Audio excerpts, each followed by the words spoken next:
Las piedras arrodilladas, las piedras que cabalgan y las que no quieren voltearse nunca, como un corazón demasiado rendido. Las piedras que descansan de espalda, como guerreros muertos, y tienen sus llagas tapadas de puro silencio, no de venda. Las piedras que tienen los gestos esparcidos, perdidos como hijo, en una sierra la ceja y en el pollo un tobillo. Las piedras que se acuerdan de su rostro junto y querrían reunirlo, gesto a gesto algún día. Las piedras amodorradas, ricas de sueños. La piedra que aprieta salvajemente su tesoro, de sueño absoluto. Segundo elogio de las piedras, Gabriela Mistral. En este bellísimo texto, en esta prosa poética, Gabriela Mistral parece lograr, desde la poesía, hacer hablar a estas piedras mudas que vemos en nuestro territorio. ¿Qué dicen las piedras? ¿Cuál es la historia que encierran? ¿Cuál es su lenguaje? Para eso tenemos aquí con nosotros a un amante de esas piedras que ha recorrido Chile, el sur de Chile, durante muchos años, que ha estado con ellas, que las toca, que las estudia, que ha penetrado en su historia y en su silencio. Francisco Hervé, geólogo de la Universidad de Chile, te agradezco muchísimo estar aquí en Una Belleza Nueva. Gracias, un gusto. En este texto, Gabriela Mistral, de alguna manera, habla que las piedras algún día quisieran juntarse como un cuerpo que está diseminado y como si cada piedra fuera un miembro de un cuerpo disperso. Y también habla del silencio de las piedras y de su sueño absoluto. A ver, ¿cuál es el silencio de las piedras? ¿Qué esconden? ¿Cuál es su secreto?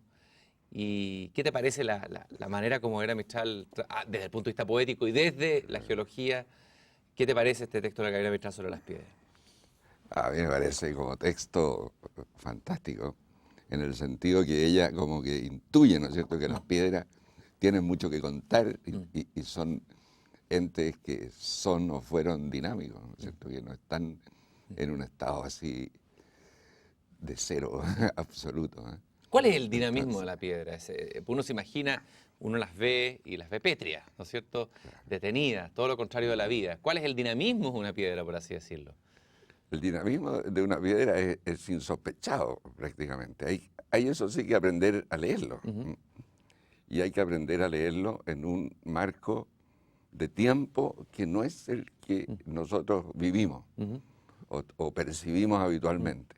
Entonces, ese concepto es en el cual se desarrolla toda la dinámica que tiene cualquier piedra, como algún de estas que tenemos ¿Y acá. cuál es ese marco del tiempo para tener una referencia y poder comparar nuestro pequeño tiempo humano con ese tiempo geológico, ¿no? Claro, el tiempo geológico, ¿no es cierto?, que es quizás la contribución más grande que ha hecho la geología a la cultura humana, ¿no?, que es un lapso de tiempo de 4.500 millones de años, ¿no es cierto? Y hay rocas, piedras, que se formaron ya en ese momento y algunas de las cuales llegan para que nosotros las podamos ver. Es cierto que Chile es un territorio un territorio privilegiado, así como se ha dicho que Chile tiene un cielo extraordinario para la astrofísica, se habla del mar de Chile, pero poco se habla de las piedras, habla Gabriela Mistral en su poesía. ¿Es cierto que somos un territorio privilegiado para la observación de las piedras? Y si es así, ¿por qué, Francisco?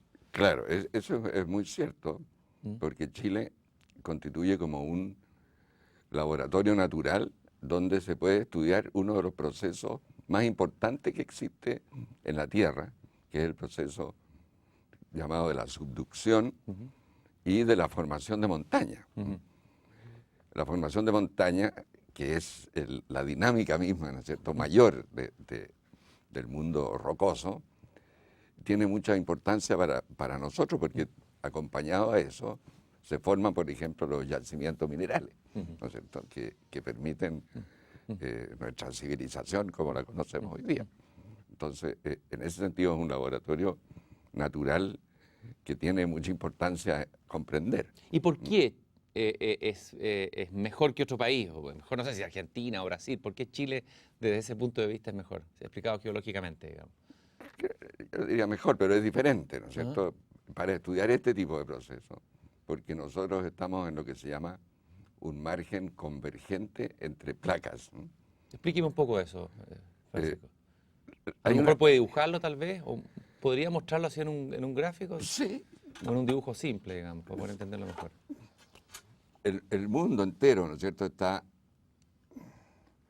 dividido en grandes placas, que son zonas rígidas de la superficie de la Tierra que se mueven. Y el caso de Chile, ¿no es cierto?, a lo largo de Sudamérica, es un lugar donde hay dos placas que se enfrentan una con otra, cuyo movimiento es contrario. Entonces, necesariamente una de ellas pasa por encima de la otra. Y al ocurrir eso es que se forma, como respuesta a procesos complejos, una cordillera, por ejemplo, que es el lugar para albergar la formación de los yacimientos minerales. Por eso que Chile, que tiene, no sé, pues el largo grande, ¿no es cierto?, y recto en una de estas zonas donde una placa subduce bajo la otra, es un lugar de sumo interés. No es el único en el mundo, pero ¿Qué es es uno de los subducción? mejores. Subducción es... Subducción es un proceso mediante el cual una de estas placas litosféricas pasa por debajo de la otra en su movimiento.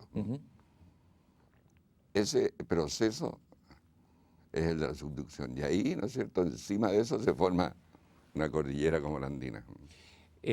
Charles Darwin, por ahí rescatando algo, cuando vino a Chile, estamos hablando más o menos de 1934, él estuvo en Jagüel, cerca también del Cerro La Campana, escribe: el espectáculo es en sí mismo admirable, mirando la cordillera, pero el placer que se siente aumenta aún con las numerosas reflexiones que sugiere la vista. ¿Quién puede evitar asombrarse al pensar en la potencia que han levantado estas montañas?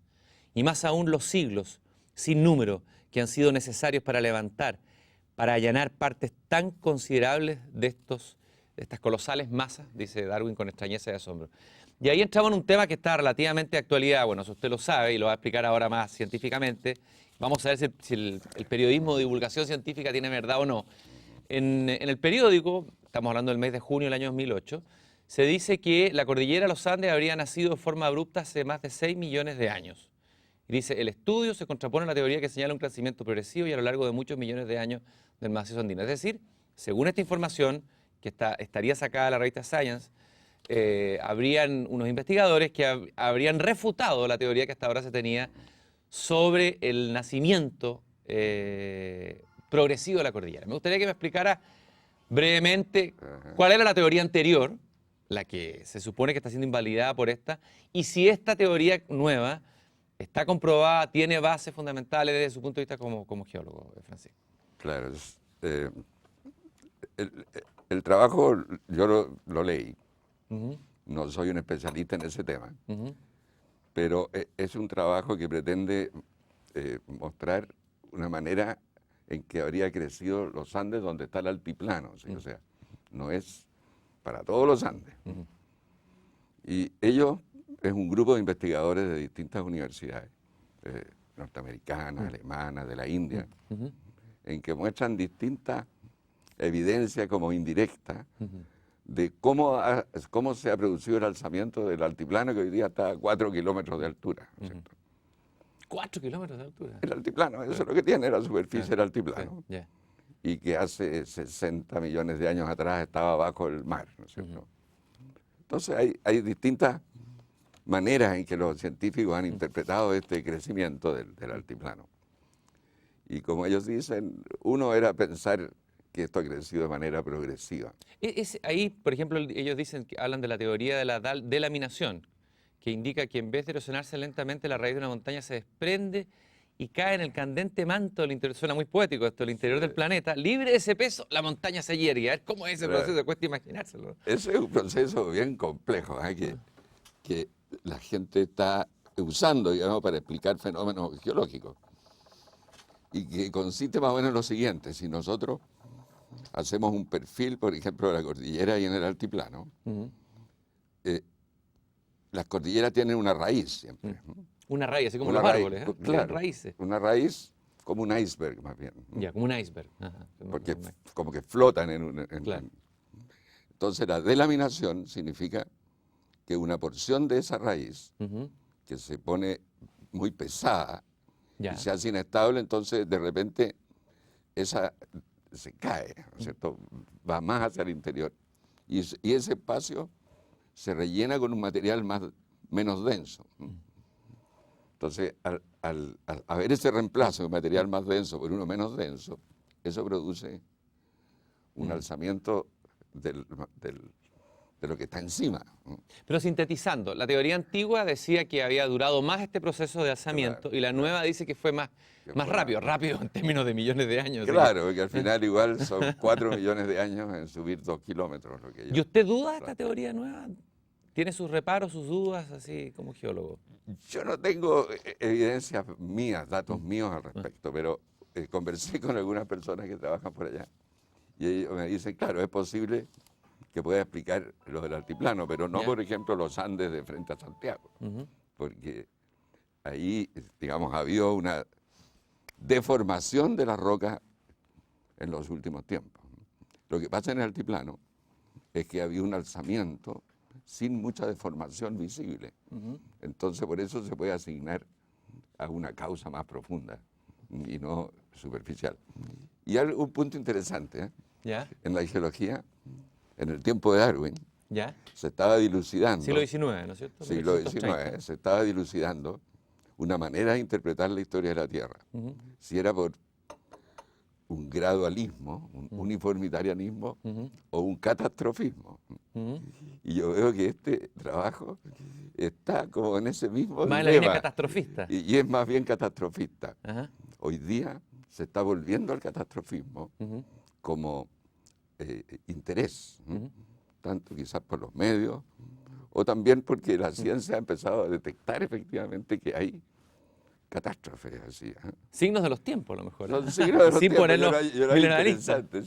Dentro de las catástrofes naturales, obviamente que lo que interesa mucho a la gente es el tema de los volcanes. Hemos tenido recientes fenómenos de erupción. Bueno, Chile, creo que tenemos, ¿cuántos? ¿3.000 volcanes? Algo así. 3.000 volcanes, bueno, etcétera. 500 volcanes geológicamente activos, 60 con registro eruptivo histórico en los últimos 50 años, 300 erupciones, dos de los volcanes más activos de Sudamérica, que son el Villarrica y me parece que el Yaima. Ya. Lo primero que quería preguntarle, quiero leer, usted citó a Darwin, de nuevo Darwin nos acompaña, que es un gran observador. Describe el 19 de enero de 1835, al ver el volcán Osorno entre erupciones, él estaba en el mar y dice, a medianoche el centinela del Beagle observa algo que se parece a una gran estrella. Esta aumenta a cada instante. A las 3 de la madrugada asistimos al más magnífico de los espectáculos. Con ayuda del telescopio vemos en medio de espléndidas llamas rojas, negros objetos proyectados incesantemente al aire que después caen. El fulgor es suficiente para iluminar el mar. Es la erupción del volcán Osorno. Estamos hablando de 1835. ¿Qué rol cumplen los volcanes en la evolución de la corteza de nuestro planeta? Tal vez habría que decir primero, hablar de la corteza. Claro. ¿Y qué rol cumplen los volcanes en esa evolución? Bueno, los volcanes, digamos, los productos que salen de los volcanes, son uno de los procesos que hace crecer a los continentes. Ya. Los continentes han crecido a lo largo del tiempo geológico y los volcanes son uno de los encargados de transferir material desde el manto hacia la corteza continental. ¿Cuál es el manto, perdón? El manto es un envoltorio de la Tierra que está justo por debajo de la corteza, digamos, que es la parte sólida y rígida sobre la cual nosotros caminamos, que tiene un espesor pequeño, ¿no? Hasta 30, 35 kilómetros en los continentes. Debajo de eso está el manto, que tiene otra composición, otros minerales, otra química. Y los volcanes entonces son como mensajeros de ese manto. Los volcanes nos traen transformado el material de más abajo. O sea que en cada erupción de un volcán, uno podría decir así, que aún crece la Tierra.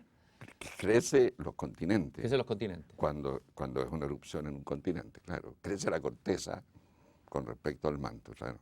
Ahora, sí, hay volcanes submarinos también, ¿no? Hay muchos volcanes submarinos. ¿Cuáles son esos? En el fondo hay mucho más volcanes submarinos en la Tierra que volcanes subaéreos. ¿Y esos volcanes submarinos están en actividad dentro de cómo? Eso sigue un misterio, es un misterio conocer, saber eso. Eso se sabe poco, porque del fondo del mar, ¿no es cierto? ¿A cuánto al fondo del mar estamos hablando? A 3.000, 4.000 metros.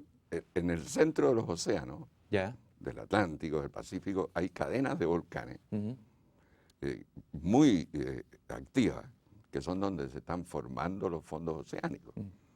El único punto de esa estructura que está sobre el nivel del mar es Islandia. Ya. Y en Islandia hay muchas erupciones. Ah, perfecto. Entonces, ese patrón de comportamiento se puede extrapolar para el resto de esas cadenas en los fondos de los océanos. ¿Hay alguna relación país de volcanes, país de terremotos, país rico en minerales? ¿Hay alguna relación entre esos tres elementos y cuál es esa relación explicada geológicamente? Absolutamente, ¿no es cierto? Porque estos bordes, márgenes convergentes, son que donde se producen en el manto los magmas, esos son bordes que están sometidos también a deformaciones, que son los que causan los terremotos y la topografía de la montaña. Y los magmas, estos materiales fundidos que a veces llegan a la superficie por los volcanes, en su trayecto por la corteza, calientan agua, por ejemplo, ¿Ya? y ellos mismos traen fluidos. Y esas aguas calientes o fluidos calientes traen metales en disolución. Entonces, cuando se van enfriando, depositan los metales, según las características físico-químicas de ese fluido. Entonces, tiene una relación directa esos tres elementos. Brevemente, desde el punto de vista geológico, ¿qué le parece a usted interesante decir de los terremotos? Ya sabemos, tenemos una cierta cultura de terremotos los chilenos, pero algo que no sepamos en otro sentido común, que a usted le parezca interesante desde el punto de vista geológico. Francisco. Los terremotos son una señal de la vida de la Tierra, al final, ¿cierto? Si nosotros estuviéramos en un planeta sin terremoto, sería como para preocuparse mucho, porque un planeta muerto no puede albergar la vida tampoco. ¿Por qué la vida? ¿Por qué señal de la vida? ¿En qué sentido hay? ¿Cuál es la vida que expresa el terremoto, por decirlo de alguna manera? Expresa, por ejemplo, que hay estos movimientos de la corteza. Quiere decir que la Tierra todavía tiene energía interna. La energía interna es muy importante porque junto con los magmas, por los volcanes, salen los gases que forman la atmósfera. Entonces, si se detiene el volcanismo, poco tiempo después se va a acabar la atmósfera también en un planeta. O sea, es bueno que estallen los volcanes. Es bueno que tiemble también. Claro, es una señal de vida al final, ¿no es cierto? Y yo creo que también al poner dificultades a la civilización, la hace progresar. ¿Cierto? A mí no me cabe duda que si todo fuera estable y sin desafíos, nosotros no estaríamos viviendo como... O sea, nosotros somos, entonces hay que tomar positiva, un territorio lleno de vida, donde hay mucho movimiento vital. Ahora, me gustaría explicar brevemente el terremoto, porque hay una serie de ideas, de creencias, de supersticiones sobre los terremotos. ¿Qué es lo que significa, por ejemplo, cuál es el verdadero epicentro? ¿Qué es lo que ocurre efectivamente? Hemos hablado, siempre se sabe que las placas que se desplazan una arriba de la otra, cómo se desplaza la energía, así. ¿Qué es verdaderamente un terremoto? Mira, un terremoto es la vibración, ¿no es cierto? Esa es la famosa vibración. Claro, que ocurre en la corteza cuando se transmite una onda a través de... ¿Cómo se genera un terremoto? La hipótesis, la teoría más en boga hoy día es que un segmento de roca de la corteza se empieza a tensionar, ¿no es cierto?, en virtud de este movimiento de las placas. Y llega un momento en que no es capaz de resistir esa tensión y se quiebra y se desplaza. Entonces un pedazo de esa roca con respecto a la otra, eso es una falla, ¿no es cierto? Y al producirse ese movimiento se libera la energía que estaba elástica, que estaba en las rocas acumuladas, y esa energía es la que se transmite por ondas, que son los terremotos. Siempre se ha creído, se dice, el mayor daño está en el epicentro, pero parece que el mayor daño no siempre está en el epicentro del terremoto. ¿Es verdad eso? Claro, que el daño no solo depende de las características naturales del fenómeno, sino que el daño depende de cómo son las construcciones que hacemos nosotros o de algunas características secundarias. Por ejemplo, un epicentro puede ser debajo de una parte más plana y haber más daños donde hay una montaña, donde hay derrumbe. Por ejemplo. Entonces, un terremoto induce situaciones que pueden ser más dañinas para el hombre lejos de su epicentro. Yo he visto fotografías, documentales, tú viajas mucho, en expediciones, has recorrido Chile, los canales del sur. Me imagino que eres un enamorado de todo ese territorio. Detrás de algo, porque uno va detrás de una pasión. Una de tus pasiones, al parecer, son estas famosas rocas metamórficas. ¿Qué son las rocas metamórficas y por qué este amor y pasión por ellas, desde el punto de vista de la geología, obviamente? ¿Qué hay de tan interesante en estas rocas metamórficas? Claro, mira, yo creo que en la vida de uno también uno sigue las oportunidades que han existido. Yo cuando fui a Francia a estudiar, quise estudiar las rocas metamórficas porque en Chile en ese tiempo nosotros no habíamos estudiado nada en la universidad de ese tipo de rocas. Y allá me encontré con este mundo que yo no conocía. Ya. Y dije, bueno, esto vale la pena porque en Chile yo sabía que había muchas y nadie sabía en ese entonces demasiado sobre su historia, sobre su... ¿Y qué es una roca Entonces, metamórfica? bueno, muchas de estas son rocas metamórficas. Ya. Es una roca que durante su historia se ha transformado en sus minerales, en su aspecto textural, por un viaje, podríamos decir, que ha hecho al interior de la Tierra. O sea, las rocas metamórficas son rocas que se forman, Ya. tal vez en la ¿Y superficie, descienden y después vuelven a Oye, salir es impresionante. Es para como que nosotros las veamos. hacen lo que han hecho los grandes héroes de la historia, el descenso ad ínferos, descienden al infierno, ¿no es cierto? Como Orfeo después salen, ¿no? Exactamente. Ajá. Entonces, ese trayecto Ya. nos puede, si nosotros logramos leerlo de una roca, nos da mucha información Ya. sobre cuándo sucedió, hasta qué profundidad llegó, cuándo volvió a la superficie. Entonces nos permite entender, por ejemplo, aspectos de la tectónica de placas, de la formación de montañas. ¿Podrías explicarlo, estas piedras maravillosas y hermosas que tenemos acá? Sí. A ver, en cada una de ellas, tal vez, mostrar ese proceso. ¿Y qué dicen? Gabriel Mistral hablaba del silencio, ahora las piedras van a hablar. Claro. Tú vas a ser el profeta, ¿no es cierto? El oráculo. Van a hablar a través tuyo. ¿Eh? Ya, imagínate una roca como esta, ¿no es cierto? Ajá. Que tú le ves que es homogénea, que tiene cristales Sí. grandecitos y tiene una textura isótropa, ¿Qué significa isótropa? que tiene las mismas propiedades en todas las direcciones. Si esta roca tú, por algún proceso, la haces descender hacia el interior de la Tierra, eso no es un proceso fácil, tú puedes imaginarte que ahí la roca se comprime, se deforma, y esta roca se puede transformar en esto, por ejemplo. Entonces, ese proceso es el metamorfismo, cambio de los minerales y de las texturas. Entonces, interesante saber por qué se transformó en esto y no se transformó en esto, por qué en otro caso este por fue qué? el A ver. resultado y este no. ¿Por qué? Porque, por ejemplo, la temperatura máxima a que llegó en este caso fue diferente a la que llegó en ese caso. O la cantidad de fluidos que había en esta transformación fue diferente de esta otra.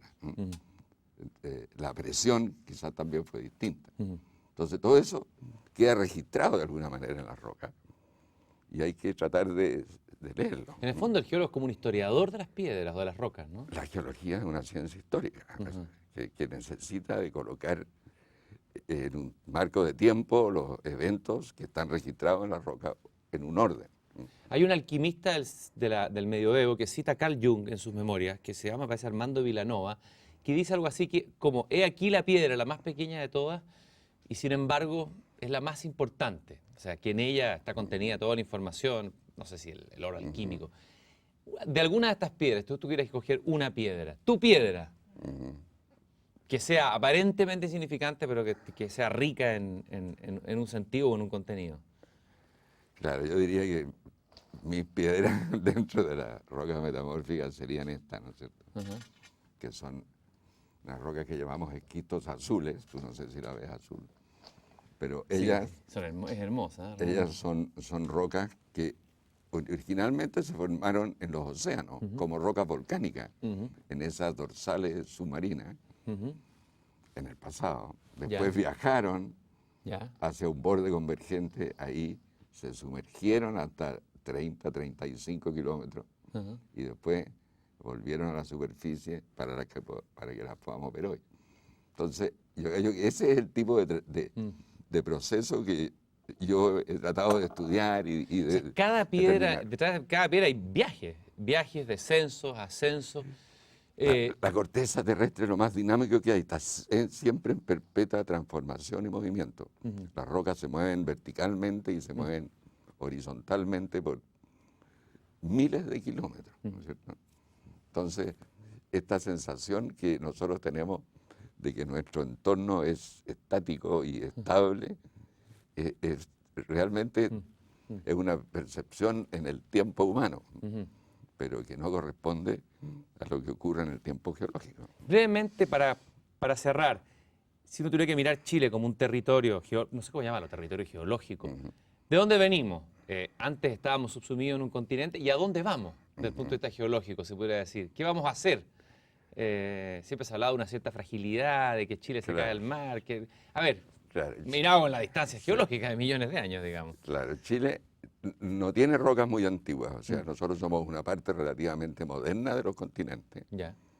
y durante esa vida que tiene 400 millones de años, que Ujú. hemos sido casi siempre, hemos estado en el margen activo de un continente, un poco con la situación que tenemos hoy día. Ujú. Entonces, reiteradamente ha habido en Chile deformación de las rocas, volcanismo, metamorfismo, formación de yacimientos. Y estamos frente a un océano que todavía está bastante joven, porque los océanos son rasgos de la Tierra que nacen y desaparecen.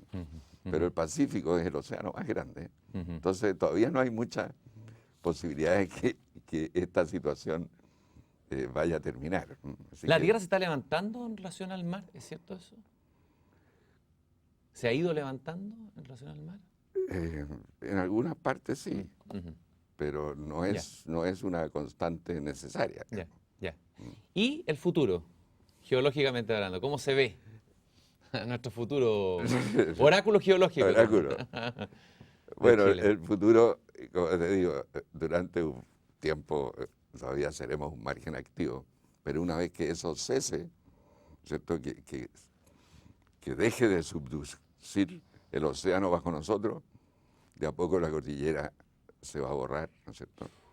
Y vamos a pasar a ser un país como es Brasil o Argentina hoy día, porque las cordilleras existen porque se mueven.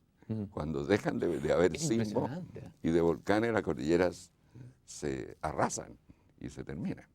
Sí, eso me recuerda a algo de la poesía de Zurita, que ha mostrado las cordilleras verdaderamente como seres vivos, y a veces los poetas son capaces de intuir esos procesos. Intuyen, sí. Quizás al escuchar esto hay que decir, hay que mirar con asombro y aprovechar estas cordilleras que tenemos, pero que no son Sí. eternas, como hemos No creído son muchas eternas, veces. no son Francisco, eternas. yo te quiero agradecer haber estado aquí en Una Belleza Nueva explicándonos con tanta precisión y pasión y cariño el misterio, el secreto de las piedras, el lenguaje, el movimiento y mostrarnos que estamos parados sobre una tierra tremendamente viva. Muchas gracias por haber estado aquí en este programa. No, gracias a ti, fue un placer.